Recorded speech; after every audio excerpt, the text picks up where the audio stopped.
Olá, boa noite. Meu nome é Flávia e eu vou apresentar um seminário sobre a taxonomia e a sistemática filogenética, alguns conceitos básicos.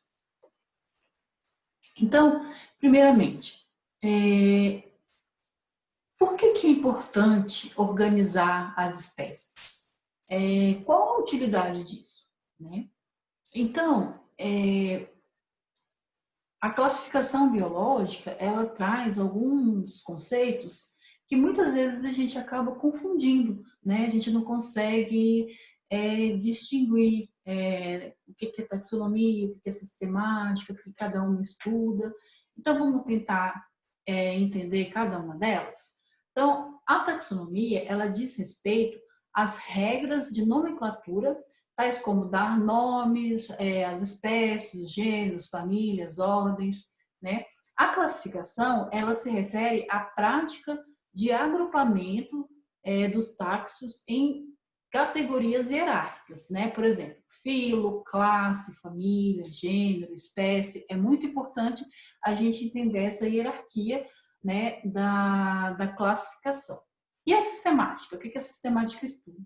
Ela é o estudo dos padrões das relações de parentesco entre o taxo e também ela tenta entender essas relações evolutivas, né, dos organismos, interpretando como que a vida se diversificou ao longo do tempo, né? E a cladística, o que é a cladística? A cladística é um método usado para sugerir essas relações entre os organismos, né? Baseando no princípio de que membros de um grupo têm a mesma história evolutiva e são mais semelhantes entre si do que outros organismos, né? Então, a cladística nada mais é do que um método que estuda essas semelhanças, essas características, né, entre os organismos. Então, qual que é a importância da sistemática, né? Então, a sistemática, ela se baseia, ela é a base para todos os estudos dentro da área de biologia, né? Principalmente da biologia comparada, né? E qual que é a problemática que a sistemática traz para os seus estudos, né? A diversidade biológica. A diversidade biológica nada mais é do que a biodiversidade, os grupos diferentes, né? As entidades diferentes, os taxos. E dentre esses taxos, a diversidade também dos caracteres, né? Então, por exemplo, hoje a nossa biodiversidade, a estimativa é de 8,7 milhões de espécies, sendo dessas 8,7 milhões, 6,5 milhões são terrestres e 2,5 são marinhas.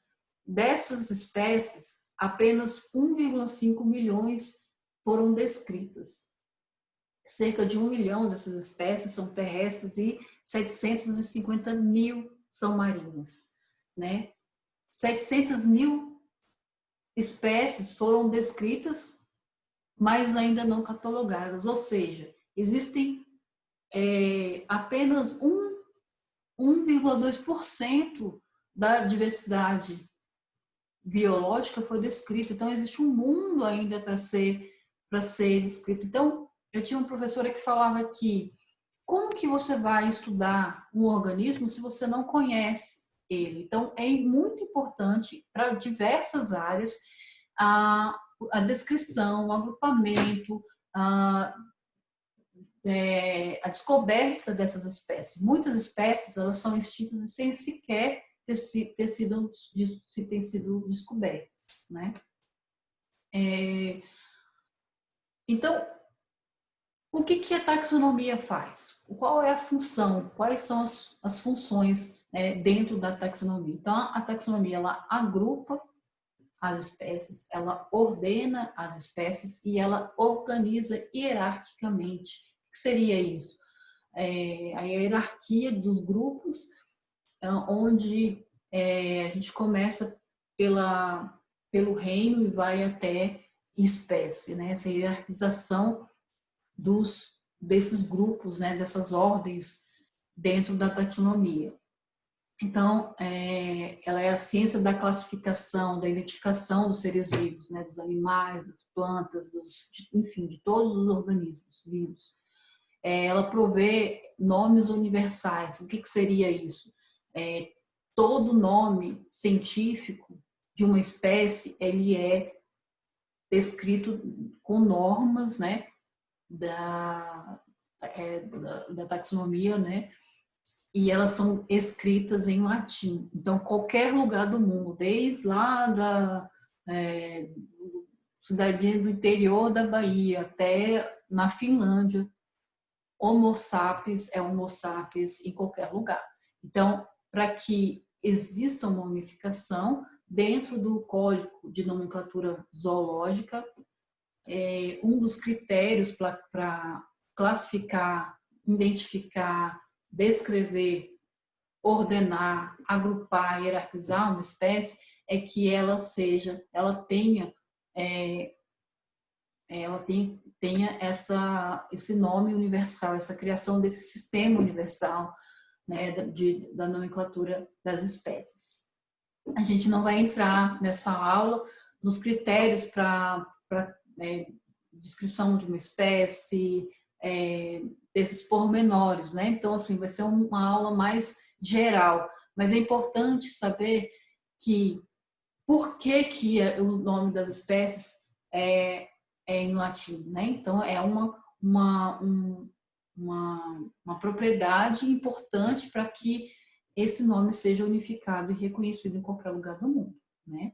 Então, prover de uma referência para a identificação dos seres vivos e também prover de um sistema de relacionamentos entre esses seres, né? Então, eles têm que se relacionar. E como que esses seres se relacionam? Através das características comuns, né? Entre um e outro, né?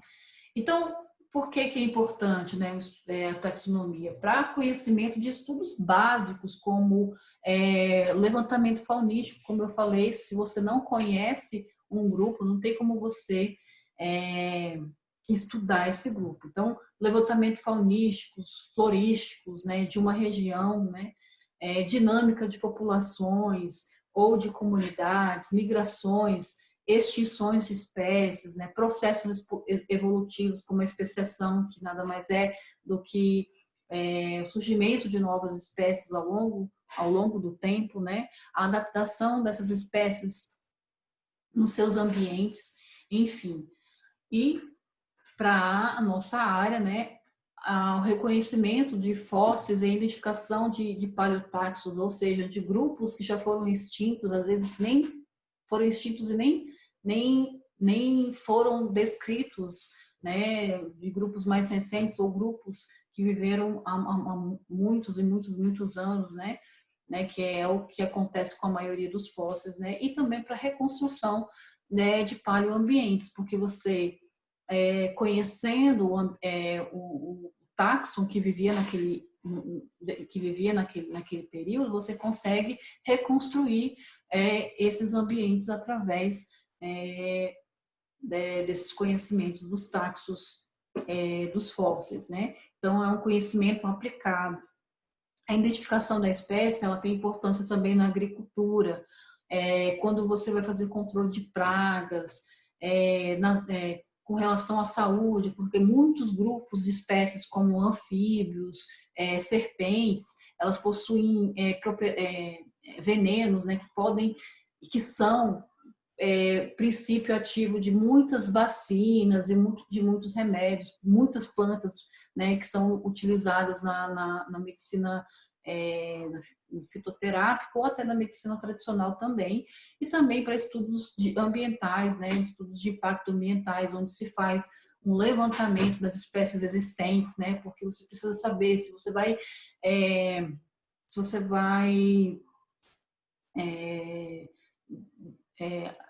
construir uma área, você tem que saber se existe alguma espécie que é uma espécie rara ou uma espécie que está em extinção ou que está ameaçada de extinção. Você não pode destruir locais que tem uma espécie que é endêmica daquele local. Então, para esse tipo de estudo, é muito importante, né, esse conhecimento da identificação dessas espécies, né? Então, o ICMBio e o IBAMA, eles se utilizam desse conhecimento para fazer os seus estudos ambientais, né? Então, com esse conceito clássico, né, da taxonomia, seria um agrupamento taxonômico de qualquer categoria, uma classe, uma família, uma ordem, gênero, espécie, enfim, usado para identificar a posição hierárquica daquele grupo, assim como os organismos contidos naquele agrupamento, certo? Então, por exemplo, todo taxo ele deve ter um nome científico, né? Eu trouxe aqui o exemplo de um ostracode recente, né? Uma espécie recente vivente, que o nome dessa espécie é Neonisidia supercaudata. Então, o gênero dessa espécie é Neonisidia e a espécie é supercaudata, tá? Uma espécie de ostracode, deixa eu pegar meu apontador aqui, só um minutinho. Uma espécie de ostracode fóssil, né? Que já foi extinto. Então, o gênero dessa espécie é Neuquenocipris e a espécie é antiga, né? Então, todo taxo deve ter um nome científico, e ele deve estar dentro de um agrupamento. Então, Neonesidia é o gênero do tipo da família Bairduei. Neonesidia supercaudata é a espécie tipo do gênero Neonesidia, né? Então, o que a taxonomia faz? Ela agrupa e organiza esses taxos hierarquicamente em caixinhas, né? Então, você vai aqui desde reino, divisões, famílias, ordens, espécies, às vezes dentro das divisões, né, nós temos superordens, ou superfamílias, né, subgêneros também, ou espécie,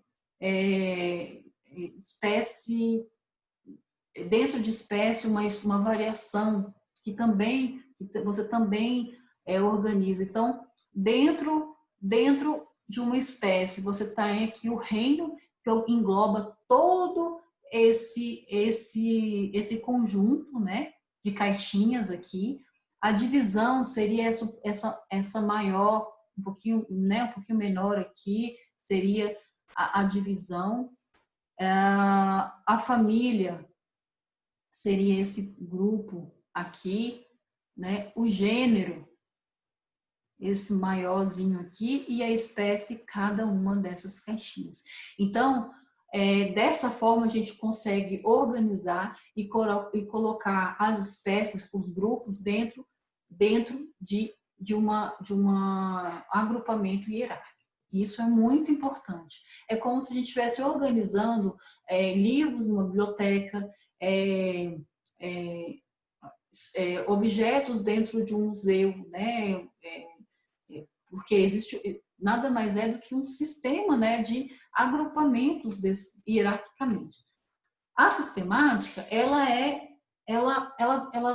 vem no sentido de organizar esse sistema de referência, né? Ela estuda esses agrupamentos, né? Ela estuda as relações entre esses agrupamentos, estuda os processos, os aspectos evolutivos, ou seja, as pistas que aquele grupo ou aquele taxo deixou para que a gente pudesse compreender esses processos evolutivos, né?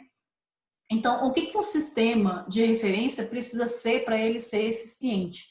Ele precisa ser fácil de usar, ele né, preditivo, ele precisa ser estável e ele precisa ser fácil de memorizar. Então, lembra, por exemplo, como eu falei, de um sistema de uma biblioteca onde você facilmente coloca e tira livros do lugar. Você tira o livro, você sabe qual é o lugar daquele livro, porque você criou um sistema de referência para que você organize isso. Então, a taxonomia agrupa, ordena E a sistemática, ela estuda esses agrupamentos, ela estuda essas relações, né? Então, essa é a diferença entre a sistemática e a taxonomia. Então, para a gente entender melhor como surgiu, né, a sistemática filogenética e esses conceitos, como organizar as espécies, nomear espécie, isso vem de muito tempo, é uma característica inerente do ser humano. Então, desde Aristóteles, isso já existia, né? Então, Aristóteles ele pertencia à escola essencialista, em que as espécies elas eram fixas. O que é isso? Então, o fixismo ele não admitia a ocorrência de transformação das espécies. Ele acreditava que os organismos eles eram distribuídos segundo uma escala que ia do mais simples, uma bactéria, ao mais complexo, um rato, por exemplo. Então, cada ser vivo nessa escala ele tinha o seu lugar definido, fixo. Essa visão, ela perdurou por mais de 2000 anos e ela admitia que as espécies, além de fixas, elas eram também imutáveis. Elas não mudavam ao longo do tempo, elas não evoluíam, elas eram imutáveis. Além disso, né, mostrando aqui rapidamente, né, o fixismo ele baseava na classificação das espécies, né, por tipos naturais que eram imutáveis. E eles eram do mais simples, uma bactéria, ao mais complexo, um rato, né? Então, elas eram discretas e distintas. Dentro dessa escola do fixismo, né, existe um outro pensamento trazido por Theophrastus, da história plantária, em que ele abordou a morfologia, a classificação, ele já começou a trazer coisas novas, partes reprodutivas das plantas que tinham uma aplicação econômica, e mais para frente isso foi importante para outros estudiosos, né? Abordou também a morfologia das plantas e as suas interrelações, estudando as correlações com animais. Isso olha só que legal, né? Eles já tinham essa percepção, né, dessas interações, né, entre as plantas e animais. Então, também surgiu a relação que, por exemplo, Aristóteles, esse pensamento aristotélico, né, ele foi rejeitado por Teofrasto com relação à correspondência total entre as partes de animais e partes botânicas, uma vez que as plantas elas tinham um crescimento intermediário. Então existia essa divergência, né, entre esses pensamentos de Aristóteles e Teofrasto. Então, a outra divergência de ideia entre esses dois filósofos também consistia na definição da essência das plantas. Aristóteles defendia que um ser vivo é a sua substância ou a sua essência, que é o que é mais do que uma parte constituinte, enquanto o seu discípulo afirmava que essa essência das plantas é constituída pelas partes. Ou seja, para Aristóteles era o indivíduo, o organismo como um todo. E a essência, né, do organismo como um todo. Já para Teofrasto, partes, né, das plantas, elas também unidas formavam um todo, né? E isso, mais para frente, foi muito importante para a gente entender diversos conceitos relacionados com o entendimento de como que os grupos e as espécies se comportavam, né? Como que era o entendimento do homem com relação às espécies, né? Então, a divisão em classes realizada por Teofrasto, ainda que de origem popular, foi de extrema importância quando associada à sua descrição bem mais completa dos caracteres das plantas, ainda hoje utilizados, como os eixos de simetria, que são importantíssimos, né, para a classificação das plantas, a organização dos órgãos sexuais, a unidade das pétalas e outras coisas, né? Essas formas de classificação permaneceram durante séculos, sendo depois adaptadas e melhoradas por Linneu, que criou, né, o sistema Naturae, e hoje, né, é considerado o pai da botânica. Finalmente, Linneu, né, que criou um sistema, né, de classificação baseado nas similaridades, mesmo acreditando que as espécies também ainda eram imutáveis, eram criação divina, mas ele criou esse sistema baseado nas similaridades entre as espécies.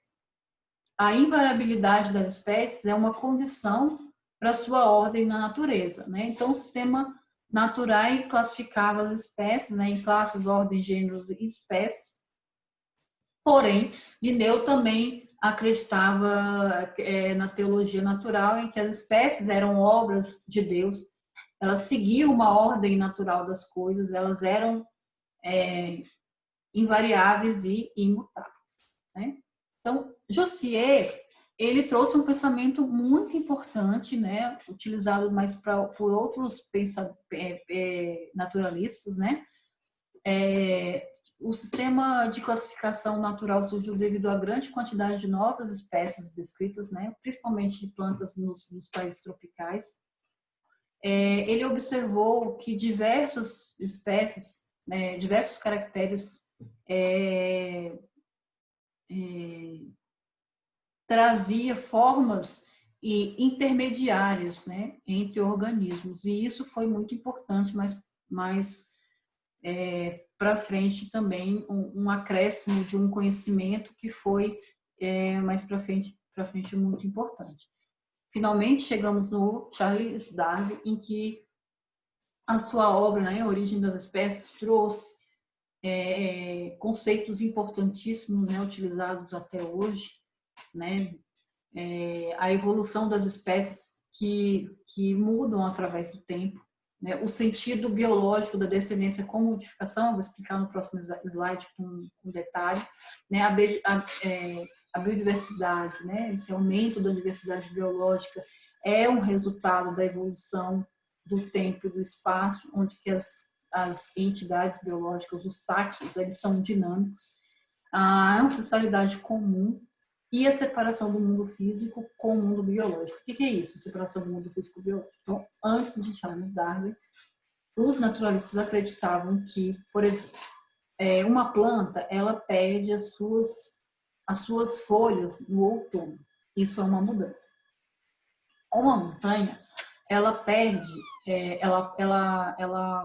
parte dela quando ela sofre um processo de erosão. Então, isso tudo é mudança ao longo do tempo, mas isso não é evolução. Por que não é evolução? Para que haja evolução, esses caracteres eles devem ser passados para a próxima geração ou para as gerações seguintes, né? Esses caracteres eles devem ser passados para frente biologicamente, né? Então, houve essa separação do mundo físico do mundo biológico. Porque antes de Charles Darwin, por exemplo, um mineral, uma pedra, uma montanha e uma planta era a mesma coisa, né? Então, houve essa separação, né, do mundo físico com o mundo biológico. Isso foi muito importante. Então, como que ocorre a seleção natural? Então, a seleção natural, ela ocorre com a necessidade da sobrevivência e da adaptação das espécies naquele ambiente que ele vive. Então, eu trouxe aqui um ambiente em que nós temos duas características aqui. Nós temos uma girafa com um pescoço mais comprido e uma girafa com um pescoço mais curto, né? E que o ambiente traz um recurso alimentar em que a espécie com o pescoço mais curto não consegue se alimentar. O que vai acontecer com essa espécie? Essa espécie ela vai, ao longo do tempo, ser cada vez mais rara. Já a espécie com o pescoço mais comprido, ela consegue se alimentar, ou seja, ela possui um caractere adaptativo vantajoso sobre a espécie de pescoço curto, e esse caractere vai ser passado para os seus descendentes de forma biológica, né? Então, é através dela que as espécies mais adaptadas, ou seja, as espécies com pescoço mais comprido, persistem no ambiente. Os indivíduos com características mais adequadas para um determinado ambiente são mais propensos a sobreviver e se reproduzir, né? Assim, essa característica ou esse caractere vantajoso dentro de uma população são passadas para gerações seguintes. Lógico que esses processos eles ocorrem ao longo do tempo. Os indivíduos menos adaptados, ou seja, os indivíduos com pescoço mais curto, eles não vão se reproduzir, né, tendo essa característica como uma característica desvantajosa, sendo cada vez mais rara até que eles entrem em extinção. Né? Já no século XVIII, né, século XIX, Ernest Henke, ele foi um biólogo naturalista alemão que trouxe um conceito muito importante, né? Ele descreveu e nomeou várias espécies e criou a árvore genealógica monofilética, ou seja, com apenas com um ancestral comum para todas as espécies. Então, ele mapeou a árvore genealógica que relacionou todas as formas de vida, né? Ele contribuiu na zoologia, né? Trazendo a história da evolução, ontogenia, né? Que é a recapitulação da origem filogenética de um grupo. Ele contribuiu com diversas ilustrações científicas, né, na área de zoologia, anatomia comparada e fisiologia. Ele trouxe conceitos que são utilizados até hoje, como ecologia, antropogenia, filogenia, reino protista, né? E ele tinha muitos interesses em que ele publicou um livro relacionado com a ilustração científica, né, de diversos grupos de seres vivos. Então, ele contribuiu muito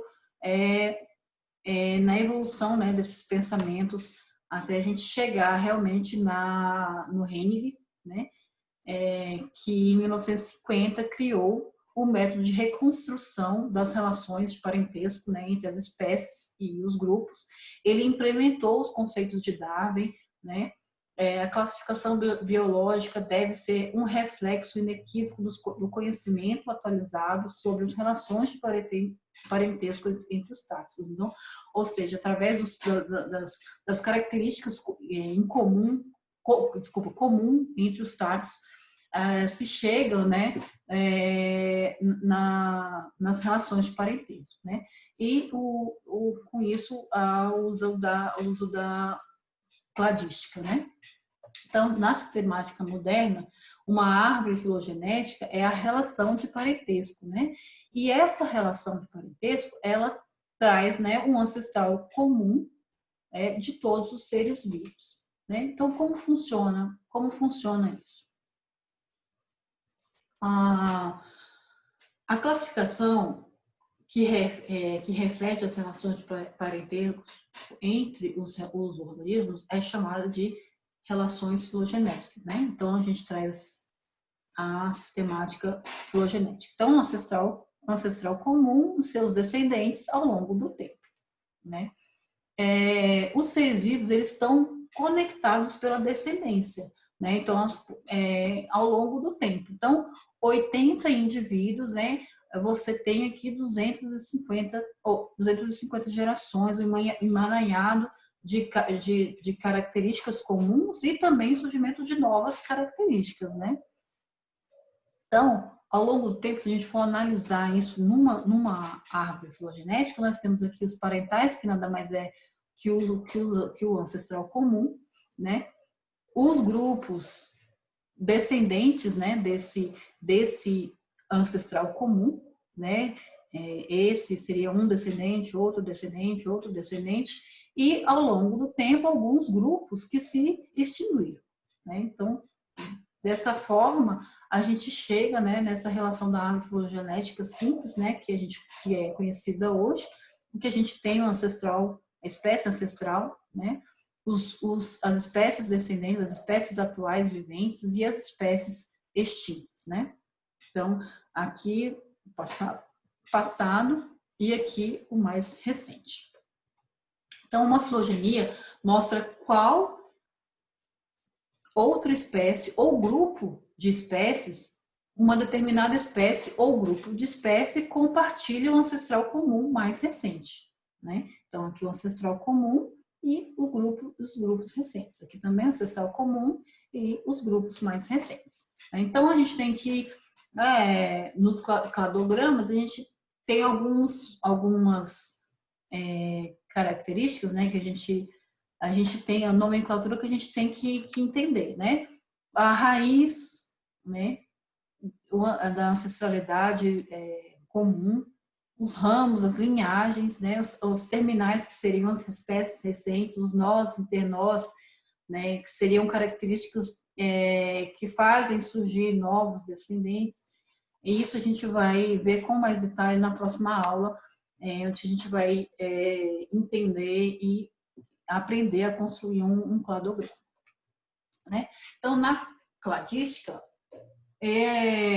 sempre vai ter um ancestral comum dos grupos atuais. Então, o ancestral comum de A, B, C e D é esse ancestral aqui, né? Que A gerou B, que gerou C e D. Aqui, nesse caso, o ancestral de A, B, C e D, nós temos aqui o ancestral comum, uma cladogênese, que nada mais é que um processo de especiação, ou seja, o surgimento de novas espécies. Então, houve uma cladogênese aqui, em que B deu origem a C e D. Aqui é a mesma coisa, ancestral comum de A, B, C e D. Aqui houve uma cladogênese, em que A deu origem a B, C e D. Novamente, uma cladogênese que deu origem a C e D. Então, nós chamamos essas linhagens, né, irmãs, né, de grupos irmãos. Então, C e D são linhagens irmãs de A e B. Né? Então, grupos irmãos. Então, A é o grupo irmão de B, C e D. B é o grupo irmão de C e D. E C é o grupo irmão de D, né? Aqui, ó, o ancestral comum, A, cladogênese deu origem a B, outra cladogênese que deu origem a C e D, né? Formando esses grupos irmãos. Né? Então, como que a gente faz essas reconstruções, né, de filogenia de um grupo taxonômico, né? Primeira coisa que você tem que fazer é identificar as características, né? Identificar e agrupar essas características. Depois, identificar o estado dessas características. Então, na próxima aula, a gente vai aprender a fazer isso. Então, a gente vai aprender sobre as relações filogenéticas, aprender sobre a diferença entre homologia e analogia. Isso a gente vai fazer uma atividade prática para a próxima aula, né? No próximo slide eu vou explicar. Nós vamos ver, aprender através desses caracteres, né? Dessas características, formular hipóteses, né? E a gente vai aprender a construir um cladograma. Então, antes de passar a atividade prática, eu quero explicar para vocês dois termos que são muito importantes. Na verdade, são evidências da evolução e que a gente utiliza como uma propriedade, como uma propriedade para a construção do cladograma. Então, o que seria uma estrutura homóloga? O que seria uma estrutura análoga? Então, uma estrutura homóloga é uma estrutura de mesma origem embrionária. Como assim origem embrionária?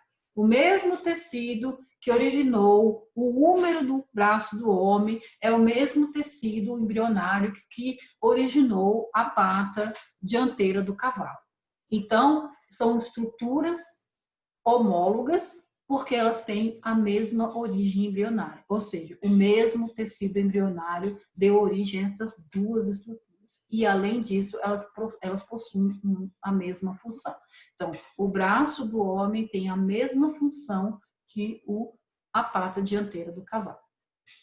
Aqui, com espécie, no caso aqui da nadadeira da baleia e da asa do morcego. Então, a mesma coisa.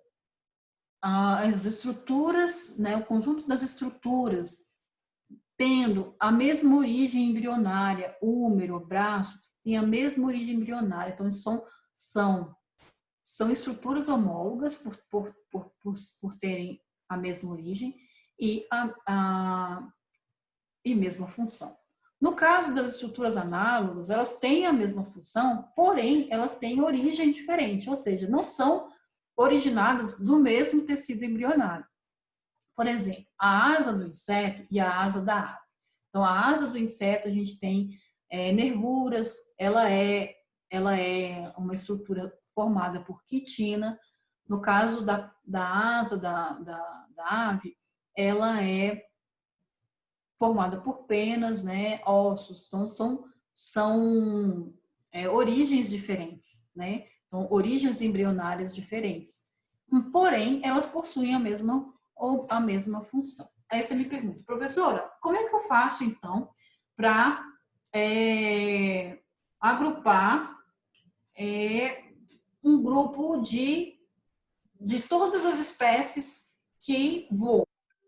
Você fazendo isso, você vai estar abrangendo muito, porque muitas espécies voam, insetos voam, aves voam, morcegos voam, porém, eles pertencem a grupos diferentes e eles têm muitas características que são diferentes, eles têm muitas estruturas que possuem origem diferente e você está abrangendo demais. Então, quanto mais específico você procurar a estrutura mais específica, mais próxima da origem embrionária e da função, mais próximo esse organismo tem com suas relações filogenéticas. Então, a gente vai aprender a fazer isso, a gente vai aprender a utilizar essas estruturas de uma forma que a gente vai conseguir agrupar organismos, né, de um mesmo gênero, de um subgênero, enfim. Então, o que eu quero que vocês façam? Eu quero que vocês pesquisem, né, exemplos de estruturas análogas e exemplos de estruturas homólogas. Tá? E a outra coisa que eu quero que vocês façam é pesquise como que o processo como é o processo de descrição de uma espécie de um fóssil, por exemplo. E como que o conceito de homologia ele é utilizado na paleontologia. Então, é uma base muito importante, vocês precisam entender muito isso, porque é através desses conceitos que vocês vão conseguir descrever novas espécies de uma forma correta, né? Então, você não pode comparar estruturas completamente diferentes, de origens diferentes, quando você vai descrever uma espécie. Então, é importante que você entenda, né, esses conceitos. Tudo bem? Então, gente, muito obrigado pela participação de vocês nessa aula. Eu aguardo vocês na próxima aula com a atividade. A gente vai corrigir essa atividade antes, para que a gente possa aprender a construir um cladograma, e que isso é muito legal. E eu espero que vocês tenham gostado dessa aula. Obrigada.